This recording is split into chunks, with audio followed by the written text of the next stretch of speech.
very dear friend, BBGS Maharaj. He's cooked many offerings for the lordships here. Hot chapati? I go you go chapati, yeah.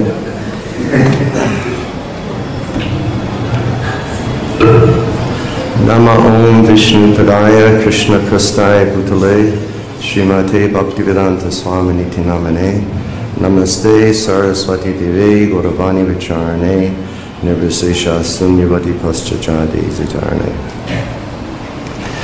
Hare Krishna, dear devotees, and Hare Krishna to all my exalted God brothers who are here today.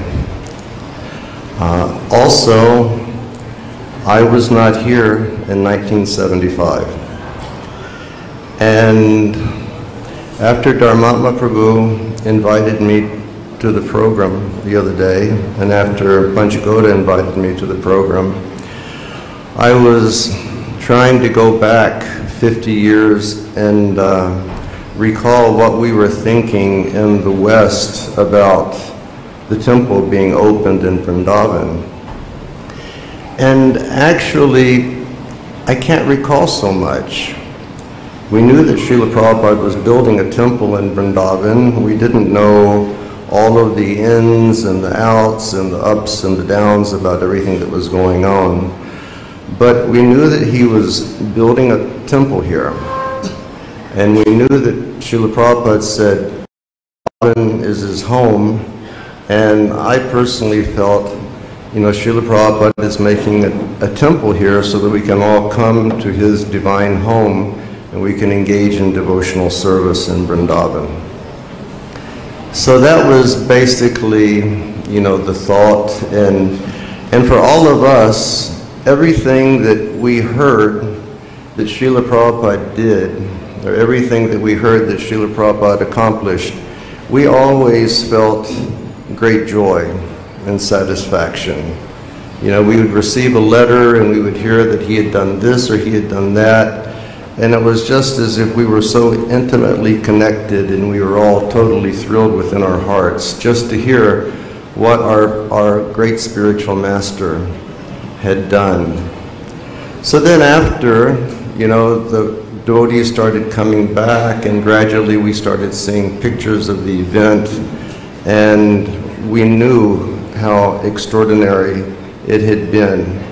We also heard that Srila Prabhupada, he understood that many people, they did not understand who Gaur-Nitai are.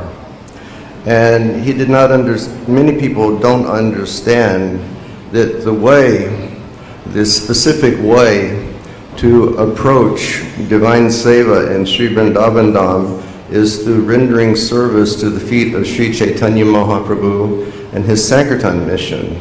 And Srila Prabhupada really, you know, he really drilled us on this. You know, you have to serve Sri Chaitanya Mahaprabhu. And we felt like, yes, we have to serve Sri Chaitanya Mahaprabhu by going and distributing books, and we, you know, developed temples in the West, and whatever service that we had, we really took that to our hearts as being our contribution to the mission of Sri Chaitanya Mahaprabhu, so that we could approach Vrindavan Dham. So Srila Prabhupada, he understood that many people didn't know who Gaur-Nitai are, and he put Krishna Balaram here, and he said, I want people to understand that before they came as Krishna and Balaram, and now they've come as Gaur-Nitai. And everybody. So, yes, after that, you know, the eagerness, great eagerness was rising within the heart. Get to Vrindavan, get to Vrindavan, get to Vrindavan. And then I came in '76, and I always mention that Vrindavan is like a very dangerous virus that's much more dangerous than COVID or anything else. And when it gets into your blood, it doesn't go out. I got the virus in '76, And then I came back to serve in '77, and I can remember Bhima from that time. I think maybe we first met in '76 over here. And Bhima and I always had such a jovial relationship because we're sort of both from the same geographic area of America. And yeah, and it's been going on wonderfully throughout the years. I would like to give thanks. I would like to give thanks to, I guess first and foremost, His Divine Grace Srila Prabhupada for having this wonderful vision to take the mission of Sri Chaitanya Mahaprabhu and spread it to every town and village throughout the world. And I would like to thank all of those sincere disciples of His Divine Grace Srila Prabhupada who were instrumental in building this beautiful mandir and establishing the worship over here. We're here today and we're relishing seeing these beautiful decorations, such beautiful shringar, such beautiful festivals, and we know that this is not just a one-off, but this is a common event here in Vrindavan because of the dedication of the different devotees. I'd like to thank His Grace Panchagoda Prabhu, who has been here for at least 20 years, and he's been developing, fixing, making more beautiful, maintaining, upholding spiritual practices, encouraging the devotees. Very much, Panch, I really express my appreciation to you. Dinbandhu Baba, you've been here for so many years. Your deep love for Vrindavan. You are like the main carrier of the virus. You're injecting people all over the earth planet. My thanks to you. Bhima Prabhu, who is on the BEB, who is part of the board that helps to guide Vrindavan, and Bhima Prabhu, I think is Shruta Kirti or somebody else said he's been in India his whole life. My great thanks to you. Shruta Prabhu, who has come here and has become an associate and good friend and support for Panchagoda Prabhu. Thank you all very much. And all of us here, we stand on the shoulders of all of those great devotees who actually established this mandir. You know, great thanks to Surabi Maharaj, who is no longer in this world, but he built a beautiful mandir for Krishna Balaram in this world, and I'm sure that Srila Prabhupada made a wonderful mandir for Surabi in the other world. Guru Kripa Maharaj and his associates who, you know, toiled tirelessly collecting funds. Just so much thanks we have to give to all the great pioneers who were so dedicated to the devotional service of Srila Prabhupada. And you all were having a chat for a few minutes, or topics came up about Prabhupada taking his prasad. And I'll just take a couple more minutes to add one anecdote. A number of years ago, quite spontaneously, one extraordinarily hot summer morning, I was doing Prikram, and I got to Keshigat about 4 o'clock in the morning, and I started having this big urge, go to Dwarkadish and Mathura, go to Dwarkadish and Mathura. And I had not been to Dwarkadish for ages, such a long time. And so I contacted Vrindavan Bihari and I said, please arrange a taxi, I'll come back, do my puja, then we'll go to Dwarkadish. And it was hot. So I came back, did my puja at about 9:30, 10 o'clock.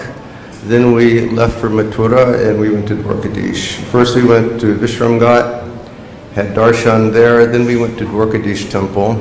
Or first we went, and it became late, and Vrindavan Bihari looked at me and said, oh Guru Maharaj, temple closed now, too late.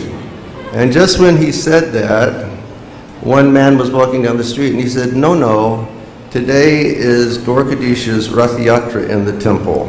So the temple is open all afternoon. So it seems that Dwarkadish called me to see his Rath Yatra. And I was armed with cameras, as we always are, and I went in the temple and it was packed. And a beautiful Rath Yatra was going on, and I took out my camera and started to take photos, and then one guard came and he said, no, please, you cannot do. So I decided I would go speak to the temple in charge. And I went into the temple office, and there was one man there who must have been about 50, and he was dressed in a very nice starched kurta, but a pair of jeans on, and very, elegant looking gentleman. I said, sir, can I take photos? And he said, Maharaj, I'm sorry, but we have our temple photographer, and you understand. And I said, yes, no problem. And I went back to enjoy the festival. And then a few minutes later, I turned to one of my people who were with me. I said, he spoke such good English, and we don't know the history of Dwarkadish so clearly. I said, let's go back and ask him about the history. So we went back and I said, Prabhu, could you please explain to me the history of Dwarkadish? He said, with pleasure. And so he told us. And then he paused and he said, I have another story. Would you like to hear it? And I said, sure, I always love to hear stories. And he said, my father owned the printing press where Prabhupada printed his first Srimad Bhagavatams in Delhi. And he said, prior to the printing, he said, Prabhupada would come to my home every evening, and he would bring his manuscript, and he said, my father's English was much better than Prabhupada's English. So we would go through and they would make some corrections in the grammar, so forth and so on. He said, every evening that Prabhupada would come, my mother would cook prasad. And then my mother would request me to go in and serve. And he said, I was just a boy, but I would go in and serve. And he said, and without fail, every evening, Prabhupada would tear a chapati, pick up some sabji, take a bite, and then he would call me, and Prabhupada would put that in my mouth. And he said, and then my father helped to procure paper, because paper was impossible to get at that time. And my father set up all the letters in the press, whatnot, and the Bhagavatam was printed. And then the man said, and then when Prabhupada was going to go to America, we helped him with shipping his books somehow or other.